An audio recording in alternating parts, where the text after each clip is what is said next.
Hello viewers, how are you today? You're welcome to this edition of La Lumiere DJ. It's a program that is aimed to help you recognize the fact that the potential to succeed is not out there, but it's in you. All over the world, we see people who desire change. It just so happens that many seek to change outside and put the responsibility for success on external forces. Some blame it on the environment, some blame it on government. But the reality is that as long as you continue to do this, your change would hardly ever come. And so we have gone around and seen that there's a common philosophy with high flyers. It borders on the fact that they take responsibility for the changes that they desire to see. And we see that this is a common denominator across different geographies. Today, we're considering a very important topic. Many companies, many institutions have core values, which are written boldly. Majority of these common core values have a word, integrity. But the reality is that the word integrity is often mentioned, often spoken about, often preached, but hardly few people live by it. It must be for a reason. There's a price to be paid for working in integrity. Integrity is a word that we all like to associate with, but which very few of us are able to live by. Today we shall be discussing, together with colleagues, how indeed you can live true to that word, recognizing the challenges, but also seeing where possible you can do it. I am joined today by Deola Adejuyigbe, who's an IT consultant, very seasoned IT consultant who operates out of Western Africa. And close to him is Femi Arosanyin. Femi Arosanyin also operates in the technology field, so it's a day of technology discussions. But regardless of that background, I think what we're talking about is a common field, and we're going to get to meet these gentlemen who will share the stories, and you'll learn from them. So let's start with you, Deola. So I went to study SAP, and I have since worked as an SAP consultant. When I went to study SAP, I left my pregnant wife in Nigeria. We had just gotten married. Okay. And I went off to South Africa with the expectation that I would study SAP and I would get these so-called $1,000 jobs, per day jobs in South Africa. And that didn't turn out, and I had to come back to Nigeria and start a career. I've since then worked in a number of organizations. I started my own consultancy firm in 2004, and we've been providing technology solutions since then. That's interesting. Through a very challenging environment. Yes.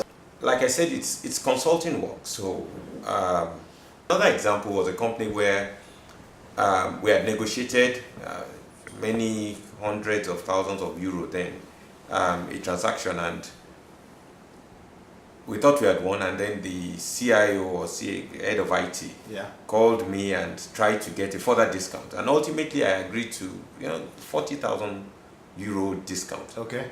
And at that point, after I had agreed, after a long negotiation, once I agreed, he said, "Is that good? You are comfortable?" I said, "Yes." He said, "Okay, you know what? That 40,000 is mine." And I have approval from the board. I have everything. I would sign this thing, but that 40,000 would have been. Again, I was torn because this was someone like us. So I would never in my life have imagined that he would play that kind of game. I thought he was my friend. He wasn't joking. No, this was serious stuff. So I went back to my chairman, Mr. Oshika, and I said, "This is what happened." She's like, "What did you tell him?" I said, "I didn't even know what he said." "Go back and tell him a clear no. Don't act. Don't leave it to chance. Don't leave it hanging. Don't give him an impression that there is still a chance. Go back to him and tell him straight. The answer is no." So I went back and I told him the answer is no. And of course he was stuck because at that point he had gotten approval. Yeah. So we did that transaction. But the subsequent one I did not even hear. I discovered many months long after he had awarded the subsequent contracts.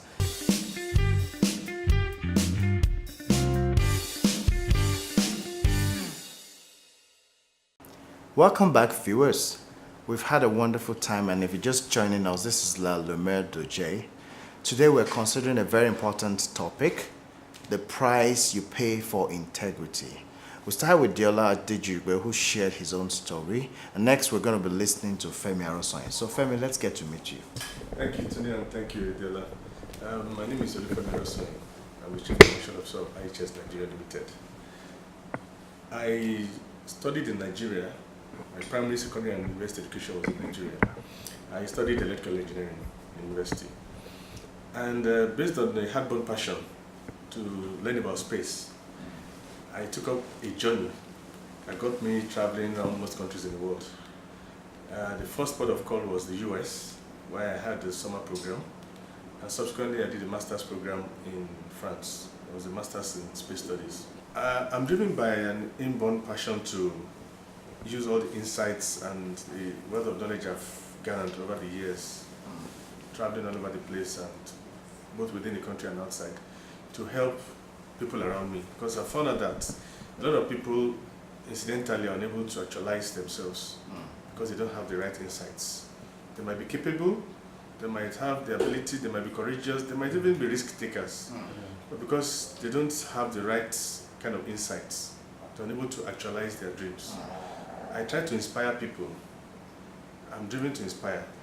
And that is why you see me going to primary schools, talking to kids, asking questions about what kind of dreams do they have, what do they see into the future. That's good. I meet people who have run businesses and have failed and are looking at how they can turn it around, because I've been opportune to, while I was working in another country, turn around an ailing business. I see people trying to start up a business and they don't even know how to add it all together. Again, I engage them, and all this has become like a fun for me. It's hobby. I'm not doing it to make money, but in the midst of all that, there's a huge body of knowledge I've been able to gather about things. And at the end of the day, being resourceful brings wealth. So some of it all, I'm happy because people around me are happy. So based on this, my insights, so to say, I started looking at the country in perspective across all the regions, and realized that the least I could do was, first of all, to create awareness around this huge challenge of girl-child education. Secondly, what can I do in terms of, in my little way, to contribute? Maybe not even financially. For example, I'm interested in going to schools to go and talk about space, girls' schools, to get them interested in science, technology, engineering, and mathematics. So there are a lot of STEM programs that are being run across schools in the country. A lot of private bodies doing this. Even the government is interested in this. They're training teachers to become more knowledgeable about those kind of things. I have access to kits. These are very cheap kits that you could bring into the country, robotics and all those things. And I'm gradually getting into the mode of wanting to go the route of even having a kind of NGO focused specifically around STEM, robotics, and probably catching them young to light up the flame in their minds, because engineering, technology, mathematics drives every other thing. It's what we need in this part of the world. So that is a passion for me. Gentlemen, I'm going to ask you, as you progress, what would you like to be remembered for? Well, at the end of the day, I believe that when we all pass on, we will not be remembered for the wealth or for the material things we have, but for the impact that we've made on people. So you never go to a burial site or ceremony and hear people say he had this much gold and this much. That's true. They talk about the impact you made. He was nice to me. He was one that paid for my education and so on. I would like to be remembered as a person who saw problems and solved them, not a person who complained and talked and wrote on social media about the problems. I want to be the one who solved the problem. So whatever problems that I encounter as I go through life, I will do my best, and I hope I will succeed in solving as many of those problems, whether for myself or for other businesses around me or for individuals around me. Okay, good stuff. So I'll sum it up by saying that I would like to be remembered for the many lives I would have impacted positively, either directly or indirectly. Okay. From La Lumiere de J, we believe that what you said will become a reality. And while we were talking, pictures were taken of us. I think the first one I'll give to Femi. That's you there. Sorry. Thank you very much. I think you're making a very bold statement there. That's and Thank then you. the next one is to Deola. Thank you very much. On behalf of La Lumiere DJ and the Thank photo you light, very much. we'd like to give this to you. Please have your seats. On this note, viewers, I'd like to come to the end of this. It's been wonderful. It's been fun.